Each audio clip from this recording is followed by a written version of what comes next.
미국에 뿐만 아니라 전 세계에서 굉장히 유명한 판사가 있어요. 프랭크 카프리오 판사. 근데 이분이 유튜브로 10억 뷰를 친 분이에요. 판사님이 10억 뷰를 칠 정도로 인기가 있다? 근데 왜 이렇게 인기가 있냐면 이분이 공감의 아이콘이에요. 왜 이 사람이 공감의 아이콘이냐면 법정에서 그렇게 약자들을 도와줘요. 이분은 큰 범죄를 다루는 분은 아니에요. 아주 소액 벌금, 작은 범죄 이런 것들을 다루는 분인데요. 이분은 로드 아일랜드주 프로비던스 시라는 곳에서 시 법정관으로 1985년부터 2023년까지 39년 동안 시의 법원장을 지내신 분이에요. 실력도 있고 인품도 깊은 분이에요. 쇼트로 해가지고 들여다보고서 세상에 이렇게 훌륭할 수가. 모든 세상의 판사님들이 이룰 수 있다면, 우리나라 법정 시스템은 미국과 다르겠지만 좀 이런 훈훈한 법정의 모습도 보여줄 수 있다면 얼마나 좋을까. 요즘에 판사님들 중에서 너무 정치 판사도 많고 또 너무 치우친 판결을 내므로써 국민들의 막 공분을 일으키는, 진짜 범죄인을 잡아서 감옥에 넣었으면 좋겠는데 진짜 막 어렵게 사는 사람들은 막 잣대가 너무 엄격하고, 막 정치인들이나 높은 권력 있는 사람들은 막 그 잣대가 고무줄 잣대라 갖고 이럴 땐 이렇고 저건 저렇고 그냥 법률을 해석하는 일도 우리 국민의 잣대에 맞지 않게, 국민이 법은 아니지만은 그래도 일반적 상식이 있는데 너무하다 막 이럴 때도 있거든요. 그런데 어쨌든 이분은 굉장히 어려운 사람들, 홀로 아기를 키우는 엄마, 또 6.25 참전용사, 특별히 아기들한테는 그런 것도 물어봐요. 엄마가 지금 이렇게 스피드 티켓을 받게 됐는데 엄마가 유죄냐 무죄냐 이런 것도 물어봐요. 그러면 애가 무죄예요 그러면은 또 그에 따라서 설명을 해주고, 죄가 있는데 그냥 무죄 내려주면 안 되는 거지 하면서 완전히 무슨 교실 같아요. 법정이 아니라 무슨 학교 교실 같아. 저는 지금 한 사람을 높이려는 것이 아니라 이분보다 더 따뜻했던 판사가 계십니다. 바로 예수님을 소개하려고 합니다. 이 카프리오 판사가 평생 예수님을 믿었는데 그분이 믿었던 예수님이세요. 진정한 판사세요. 요한복음 8장에 보면 유대인 지도자들이 간음하다가 현장에서 붙잡힌 여자를 예수님 앞에 탁 질질 끌어다 놨어요. 근데 예수님께서 그때 뭐라고 말씀하시냐면은 이렇게 말씀하셨어요. 요한복음 8장 11절에 예수께서 이르시되 나도 너를 정죄하지 않았노니 가서 다시는 죄를 범하지 말라. 예수님이 뭐라고 그러시냐면 판사세요. 판결자세요. 유대인들이 인정하든 않든 이것은 지금 함정을 파서 모세는 돌로 치라고 그랬는데 예수님 뭐라 하냐 하고 지금 예수님을 시험대에다 올려놓은 거예요. 좋은 의도에서 한 게 아니란 말이에요. 그런데 여기서 예수님께서 또 다른 차원에서 판결을 해주십니다. 돌로 치라는 자들 앞에서 버들버들 떨고 있는 여인, 막 그냥 수치심에 머리끄댕이고 옷이고 이걸 가리느라고 막 그냥 막 눈에는 눈물, 막 이 수치심 말로 할 수 없겠죠. 겨우 온몸을 가리고 부들부들 떨고 있는데 죽여 그럴 때 예수님께서 나도 너를 정죄하지 않는다 가라 그러셨어요. 이건 정말 엄청난 판결이에요. 이거는 한국의 법정과 미국의 법정에서도 일어날 수 없는, 미국에서의 법정 시스템과 한국 법정 시스템은 달라요. 그렇지만은 이거는 하늘 법정에서 일어날 수 있는 일입니다. 죄 없는 자가 돌로 쳐라. 그러더니 예수님께서 딱 앉으시더니 흙바닥에다가 뭐라고 써주셨는데 성경에는 그게 나오질 않아요. 사도 요한이 그거 봤는데, 이게 지금 요한복음이잖아요. 그러니까 사도들이, 예수님의 제자들이 봤습니다. 이 모든 걸 다 증거하고 있어요. 그러면 좀 들여다보지 뭐라고 썼는지. 눈이 나빴나? 사도 요한에게 안경을 선물하고 싶네. 어쨌든 예수님께서 그 사람들의 죄를 일일이 낱낱이 써서 밝혀놓으셨는지, 혹은 죄 없는 자가 돌로 쳐라 이렇게 말씀하신 것 다시 한번 글로 대포를 쓰셨는지 알 수는 없어요. 그러나 분명한 것은 성경에 기록되어 있어요. 그들이 다 돌을 놓고 다 각자 집으로 돌아갔어요. 정말 권위죠. 다 같이 이게 하늘 법정의 권위다. 예수님의 그 아우라, 우리가 상상할 수 없는 그 권위, 그게 그냥 흘러나오니까 그들 예수님을 함정에 빠뜨리려고 하던 사람들도 다 쫄아가지고 다 가버렸어요. 여러분, 이게 논리겠어요? 아니, 이게 무슨 신학이겠어요? 여러분들, 예수님은 진리십니다. 죄 없는 자가 돌로 치는 게 이게 상식이라고요. 근데 죄 있는 놈도 자기보다 죄가 적은데 막 정죄하고 돌로 치라 그러고. 세상은 그렇지 않습니까? 왜? 다른 사람이 내 죄를 모르걸랑. 다른 사람이 나에 대해서 잘 모르거든? 그러니까 함부로 사람을 대하고, 자기보다 못한 사람은 막 갑질을 하고. 세상에 인격이 제일 나쁜 사람이 자기보다 없는 사람, 자기보다 낮은 사람을 함부로 대하는 게 그게 제일 나쁜 인격이에요. 그래서 어딜 가든지 서열을 만드는 사람들이 있어요. 군대에선 서열이 있죠. 직장에도 질서가 있을 수 있죠. 저는 그런 걸 얘기하는 것이 아닙니다. 나보다 못하면 무조건 눌러버리고, 그리고 나보다 모르면 눌러버리고, 나보다 없으면 그냥 학대하고 하찮게 여기고. 그 사람의 인격이 그런 데서 나타나요. 자기 아랫사람에게 어떻게 대하는가. 여러분들, 근데 예수님 보세요. 이 여자가 당신의 아랫사람 정도예요? 그 당시에 여성차별이 얼마나 큰데요. 그런데 이 여성을 대하는 거 보세요. 더군다나 이 여성은 그냥 여성이 아니라 가나마다 현장에서 붙잡혀 온 여인이에요. 그런데도 이 여인에 대해서 예수님이 하시는 말씀이 얼마나 정말 따뜻한가 한번 생각해 보세요. 나도 널 정죄하지 않는다. 나도 너를 정죄하고 싶지는 않다. 가거라. 다시는 죄를 범하지 말라. 성경을 읽을 때마다 야, 정말 예수는 멋지구나 하는 생각을 하지 않을 수가 없는 것입니다. 그런데 예수님께서 이렇게 말씀하실 때 한 가지 궁금증이 올라옵니다. 어떤 궁금증이죠? 예수님이 그럴 자격이 있어? 이런 거죠. 예수님이 그렇게 말할 만한, 판결할 만한 자격이 있나? 그런 생각이 들지 않나요? 그런데 성경은 예수님이 그럴 만한 분이시고 그럴 자격이 있다는 것을 충분히 계시하고 설명하고 있어요. 그게 바로 요한복음 8장에 나오고 있습니다. 23절, 25절, 23절, 25절, 32절, 58절인데요. 예수께서 이르시되 너희는 아래에서 났고 나는 위에서 났다. 근데 이런 분이 말씀하신 거예요. 죄 없는 자가 돌로 치라고. 나도 널 정죄하지 않는다고. 나도 김 집사, 박 집사를, 김영민을 정죄하지 않는다. 너희는 이 세상에 속하였고 나는 이 세상에 속하지 아니하였느니라. 나는 처음부터 너희에게 말하여 온 자니라. 야, 처음부터 너희에게 말하여 온 자니라. 진리를 알지니 진리가 너희를 자유롭게 하리라. 진실로 진실로 너희에게 이르노니 아브라함이 나기 전부터 내가 있느니라. 요한복음 8장에 있는 말씀 중에 제가 아주 키워드만 잘라서 여러분에게 보여드리는 거예요. 다시 설명해 드릴게요. 예수님이 스스로를 뭐라 그러는지 아세요? 나는 하늘에서 났다. 아니, 예수님이 세상에서 응애하고 애기로서 마리아 요셉 밑에서 태어난 거 아닌가? 근데 예수님 말씀하셨어요. 그거는 외적인 거고 본체는 원래 나는 하늘에 속한 자야. 그런 얘기시잖아요. 다시 얘기할게요. 예수님은 위에서 났습니다. 두 번째, 예수님은 처음부터 말하여 온 자라고 그러셨어요. 그러고서 예수님은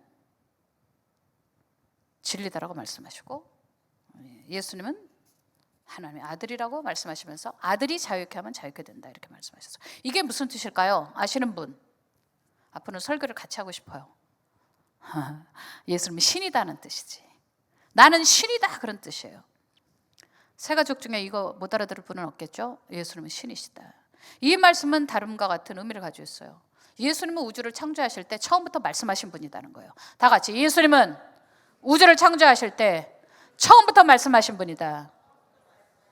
예수님은요, 우주의 모든 별들 그리고 지구의 모든 것들을 질서 있게 제자리에 놓으신 분이에요. 그리고 그것을 붙들고 경영도 하고 계신 분이에요.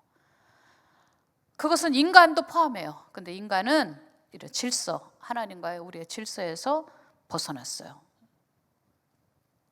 근데 그 질서 안으로 들어오게 한 분이 하나님의 아들, 겸손하신 예수님이 본을 보여주셨어요. 자, 예수님은 모든 보이는 것과 보이지 않는 것들의 근원이시고 그리고 시작이시고 주인이세요. 동시에 그것들과 관련되어 있는 이 물질계, 생명이라든가 이 만물에 대한 지식, 이성을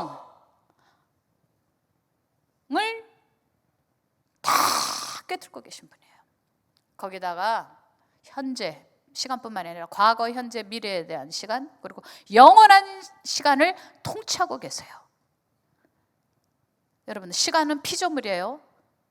시간은 흘러가고 있지만 시간에 관한 비밀은 오직 하나님만 아세요. 시간은 시작되었고 그게 언제서부터 모르지만 시계가 시간은 아니에요. 그렇지만 똑딱똑딱똑딱 시간은 흘러가고 있고 시간은 언젠가 끝납니다. 지구의 시간도 끝나요. 예수님은 알파 오메가세요. 처음과 끝이에요. 주님은 손바닥에 여러분의 인생의 처음부터 끝을 다 알고 계시고 지구의 역사의 시작부터 끝을 다 알고 계시고 우주의 시작과 근원과 끝을 다 알고 계십니다. 뭐 우주가 팽창한다고요? 누가 알아? 하나님만 알지. 여러분들, 과학이든 정치든 인간관계든 인생의 성공이든 행복이든 많은 사람들이 아는 척 잘난 척 주장하면서 이게 진리다 그러나 오직 모든 것의 근원과 시작이요 주인이신 예수님만 진리를 말할 자격이 있으십니다. 진리를 잘못 알아버리면 어떤 일이 벌어지죠? 이게 기준이다 저게 기준이다 다 자기 멋대로 자기 잣대로 살아버리거든요. 그런데 예수님이 내가 그 기준이고 잣대다. 만약에 여러분이 기준이 없고 진리를 모르면 도덕적으로 다 타락할 수밖에 없어요. 모두가 다. 아이고, 그게 뭐가 잘못된 건데요? 아, 그게 뭐가 도덕적으로 문제가 있는데요? 아니, 그게 왜? 그게 무슨 그렇게 큰 죄입니까? 다들 그렇게 하는데 왜 나만 안 됩니까? 이렇게 얘기할 수 있기 때문에 여러분들, 진리가 있다는 것은 얼마나 우리에게 위로가 되는지 모릅니다.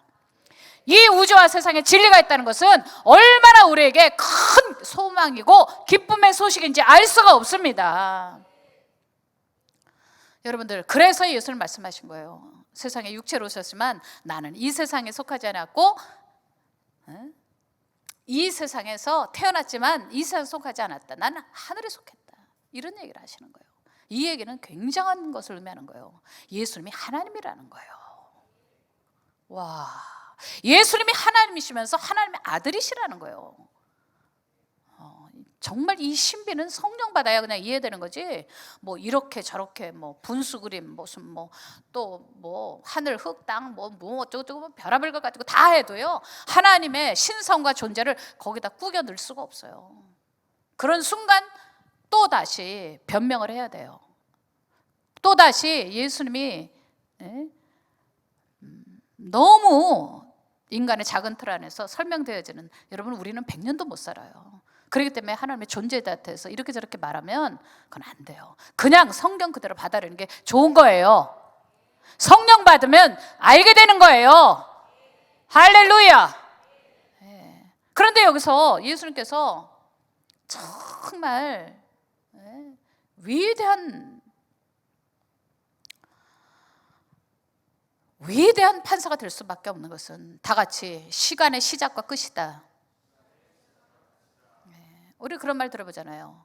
역사는 오래 산 사람이 쓰는 거기 때문에 무조건 오래 살아야 된다. 권력도 마찬가지다. 뭐 1, 2년 해먹고 가버리면 그 다음에 그 기록이 누가 쓰겠어요? 승자가 쓰는 거예요. 역사는. 여러분들, 세상의 승자는 시간을 움켜쥐고 있는 하나님 한 분밖에 없어요. 바로 예수님밖에 없습니다. 그렇기 때문에 인간이 한시적으로 살고 먼지처럼 사라지는데 이게 진리다 저게 진리다 말하는 것 자체가 하나님 앞에 얼마나 송구한 일이냐. 세상에서 선과 악이 무엇인지를 판결할 수 있는 분, 제대로 판결하실 수 있는 분은 예수님이십니다. 선과 악이 무엇인지, 누가 옳았는지, 이 사람입니까 저 사람입니까, 주님만 제대로 판결하실 수 있어요. 주님만이. 여러분, 카프리오 판사는요, 법정에서 이렇게 사정도 봐주고 벌금도 깎아줬어요. 어떨 때는 그런 판결들이더라고. 저기 있는 친구가 경무관이라 그러나요? 이렇게 옆에서 법정에 있는 사람, 그 사람 부르더니 친동생은 아닐 것 같은데 제 동생인데 동생이 내줄 겁니다. 딱 그러시더라고요. 20불이라고 동생 돈 좀 가져와. 그러더니 딱 내주는 거예요. 이게 무슨 법정 같지 않잖아요. 근데 미국 사람들이 이 모습에 환장을 하는 거예요. 너무너무 기쁘고 희열을 하는 거예요. 여러분들, 우리가 판결 가가지고 억울한 판결이 얼마나 많은데요. 에? 진짜 법에 호소한다 그러는데 얼마나 치우친 판결 때문에 인생이 정말 망가진 사람도 있어요. 좋은 판사님도 많지만 안 좋은 판사님들도 있잖아요. 그런데 이분이 사실은 탕감해주면 안 되는 거죠. 우리나라 법 체계를 봐도. 두 번째, 거기서 또 막 돈을 내주거나, 이것도 참 이상하잖아요. 심지어 법정에서 돈을 걷어서 그 불쌍한 애기 엄마를 위해서 벌금을 내주더라고요. 이 애기 엄마가 이렇게밖에 할 수 없었던 것은 우리 사회적 책임이 있는 겁니다. 그렇기 때문에 여기 법정에 있는 사람들, 누가 저 애를 돌로 칠 수 있습니까? 우리가 벌금을 내줍시다. 그러고서는 헌금 바구니처럼 돌려가지고 다 1불, 2불, 3불씩 내가지고 그걸 가지고 돈을 내주는 거예요. 그러니까 막 전 세계가 열광하는 거예요, 이 판사님에게. 근데 예수님은요, 그렇지 않아요. 공의를 이뤘기 때문에 벌을 받아야 될 건 받아야 되는데, 예수님 자신이 죗값이 돼주셔갖고 우리의 모든 영원한 형벌을 다 사라지게 해주시고 우리를 용서해 주시고 천국 가게 해주신 분이에요. 여러분, 이렇게 말끔하고 깔끔한 판결이 어디 있습니까? 뒤끝이 남잖아요. 아무리 카프리오 판사라도 그렇지, 아니 벌금을 깎아줘? 너무한 거 아니야? 아니 무슨 판사가 그래? 그런 식으로 말하면 큰 범죄도 그런 식으로 해야지, 뭐 꼭 작은 범죄라고 이딴 식으로 해야 돼? 그런 생각을 가질 수 있지 않겠습니까? 그런데 예수님은 뒤끝이 하나도 남지 않아요. 예수님의 판결은 완벽합니다. 하늘나라 법정은 공의롭습니다. 하늘나라 판정에서는 하나님의 아들 예수님 십자가에 매달려 돌아가셔서 예수님이 죄값을 다 치러주셨어요. 아멘. 그러니 거기에 무슨 뒤끝이 있겠습니까? 깔끔하지 않다고 하겠습니까? 법적 시비가, 논쟁이 있겠습니까? 뭐가 있겠습니까? 여러분들, 예수님은 진짜 앞뒤로 다 완벽한 진리가 되시는 것입니다. 여러분들, 그래서 예수님께서 말씀하신 거예요. 내가 진리니 진리가 너희를 자유케 하리라. 내가 진리니 내가 판결하면 맞습니다, 맞고요인 거예요.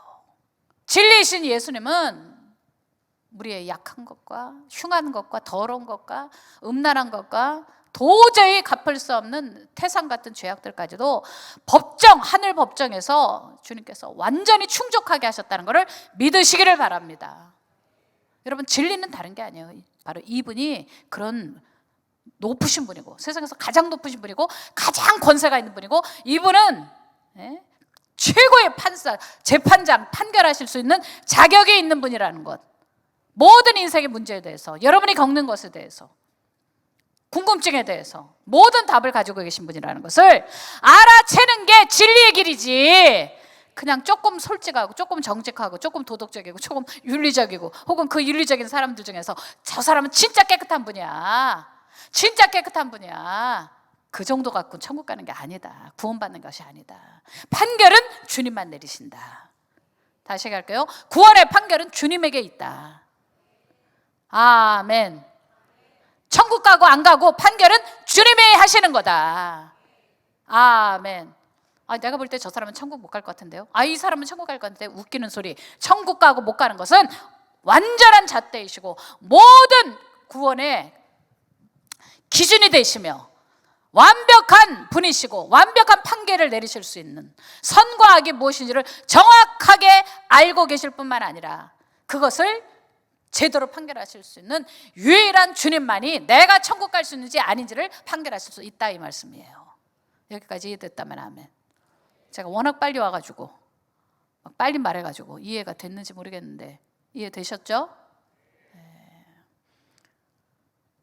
여러분 성경에 백부장이 있습니다. 이방인이에요. 로마인이에요. 그런데 예수님의 칭찬을 받았습니다. 자기 노예가 병에 걸렸는데 예수님이 고쳐주시면 낫겠다는 믿음이 있었어요. 그런데 예수님이 이 이야기를 듣고 직접 집으로 가시려니까 이 백부장이 아니 예수님은 그렇게 높은 분인데 말씀만 하시면 되죠. 저도 밑에 수하에 사람이 있어갖고 와라 그러면 네 가라 네 하고 움직이는데 말로만 하는데 직접 오신다니요. 아유 안 돼요 안 돼요 이랬어요. 그랬더니 예수님께서 말씀만 하십시오라고 기별이 딱 오니까 주님께서 뭐라고 그러셨죠?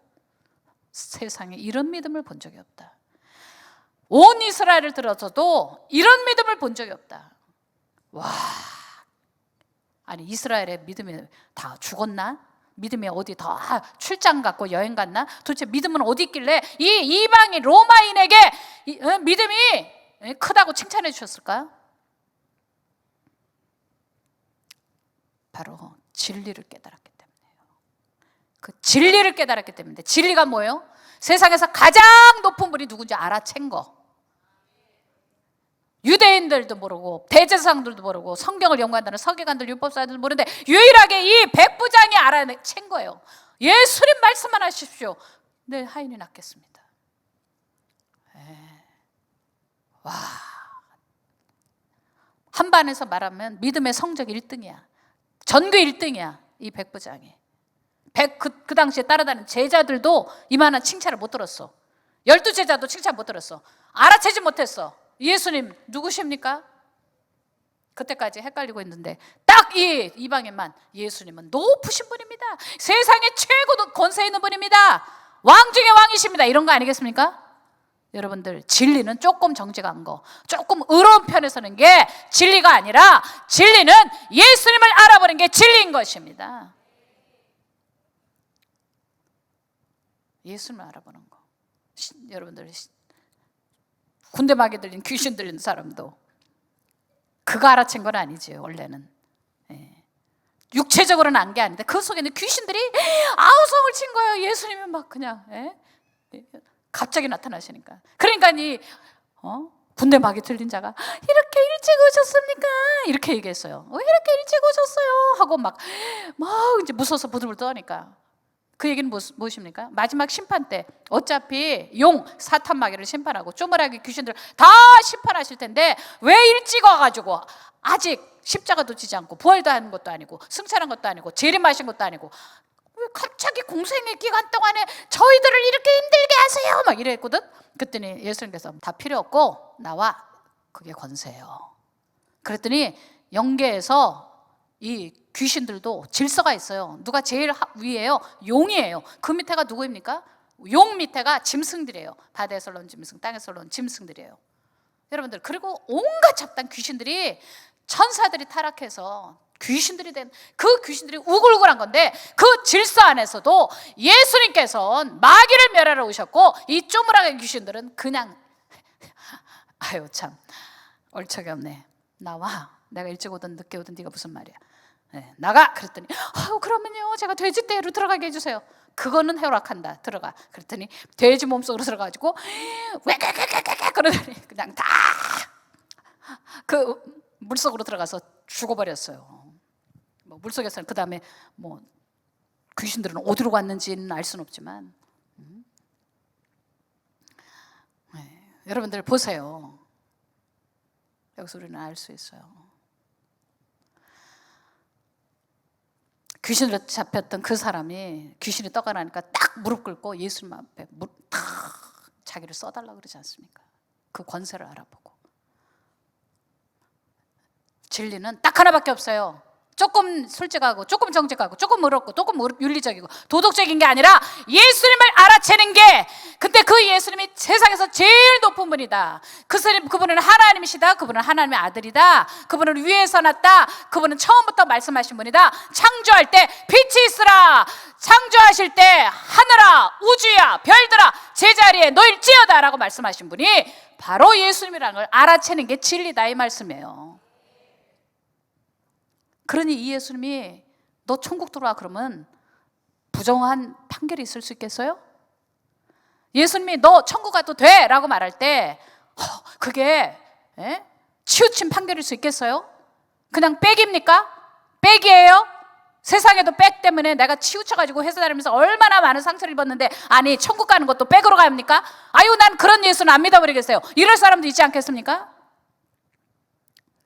조금 공의롭다는 사람, 여러분들, 그런데 예수님께서 우리의 친한 모든 죄값을 회개하는 자에게는 용서, 완전한 용서와 구원을 허락하실 뿐만 아니라 곧 진리 안에서 살 수 있고 하나님 자녀답게 살 수 있도록 계속 성령님이 책망해 주시고 이꼬해 들어주시고 천국 가는 거예요. 이해가 되면 아멘. 그러니 생각해 보세요. 예수님 진짜 앞뒤 다 진리시고, 우리가 진리를 따라가는 것도 무엇을 의미하는지, 왜 주님이 진리의 길을 우리에게 요구하시는지, 여러분, 이것은 예수 안에서만 가능한 일입니다. 아멘. 결론 맺겠습니다. 만약 이 중에서 여러분이 난 누구보다 죄와 상실을 많이 경험했고, 저는 누구보다도 절망 가운데 살아왔고, 누구보다도 억울한 일, 정죄, 슬픈 일을 많이 겪었다라고 한다면 여러분의 남은 삶은 정말 예수님을 의지하며 살으셔야 합니다. 그리고 의미 있고 가치 있는 삶이 예수님을 따라갈 때 주님께서 삶을 보장해 주실 것입니다. 성경 구절 읽겠습니다. 요한복음 8장 32절 36절. 진리를 알지니, 자, 두 손 들고 시작. 진리를 알지니 진리가 너희를 자유롭게 하리라.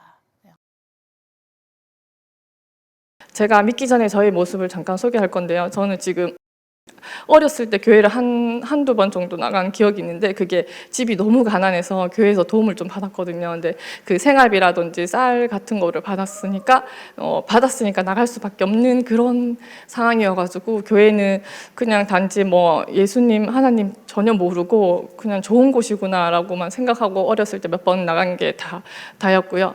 그러면서 집이 너무 가난해서 간호사가 꿈이었는데 공부할 돈이 없어서 바로 고등학교를 상고를 진학해서 공장을 들어가서 3교대를 하면서 공장에 들어가서 그 학비를 벌면서 일부는 생활비를 드리고 일부는 학비를 모아서 악착같이 공부를 해서 결국에는 이루고 대학까지 가서 좋은 직장 들어가고 남편과 결혼하고 예쁜 두 딸을 놓으면서 이제는 진짜 행복하다 이렇게 느끼는 순간이 있었거든요. 그래서 이 정도로 평범하게 살면은 행복하게 살 수 있겠다. 그런 순간에 남편이 이제 뇌경색으로 쓰러지게 되는데, 그게 6년 전이었거든요. 그래서 지금까지 살아왔을 때는 한 번도 제가 행복하다는 생각을 하지 않고, 정말 나는 왜 이렇게 가난하지? 아빠가 5살 때 교통사고로 돌아간 이후부터 진짜 저는 그냥 이렇게 가난하고 불행한 삶을 쭉 이어서 갔고, 이제 겨우 행복해졌다는 순간을 느꼈는데, 남편이 또 쓰러져서 그때부터는 그 분노가 주변 사람들한테 다 쏟아지기 시작했는데,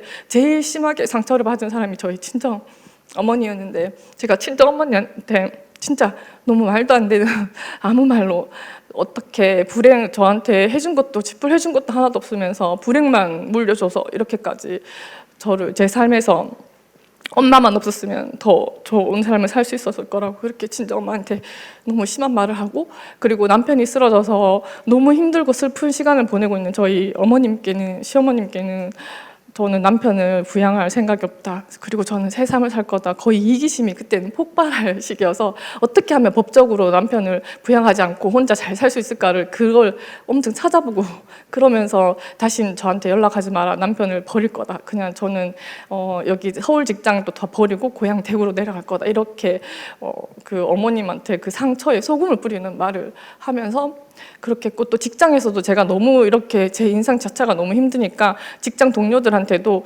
말이 예쁘게 안 나가는 거예요. 일을 조금 못하면, 제가 저희 부서에서 제일 높은 연차인데 그냥 조금 못해도 그냥 못할 수 있다고 그냥 해야 되는데 이것도 못하냐, 머리는 왜 달고 다니냐, 네가 어떻게 우리 회사에 들어왔냐, 이렇게 너무 심한 말을 하는 거예요. 그게 다 독설이 되고, 그러면서 저 때문에 회사를 그만두겠다고 하면서 나가는 후배들도 있었거든요. 근데 그게 그 상황에는 저의 이런 절망과 분노과 고통이 다 세상 때문이라고 하고, 제가 이렇게 세상에 분노를 표출하는 거는 제가 아니고 당연하다고 생각했는데, 지금 돌이켜서 생각하면 제가 말로 사람들을 죽이고 있었구나. 정말 진짜 저는 죄인 중에 죄인이었습니다. 넘겨주세요.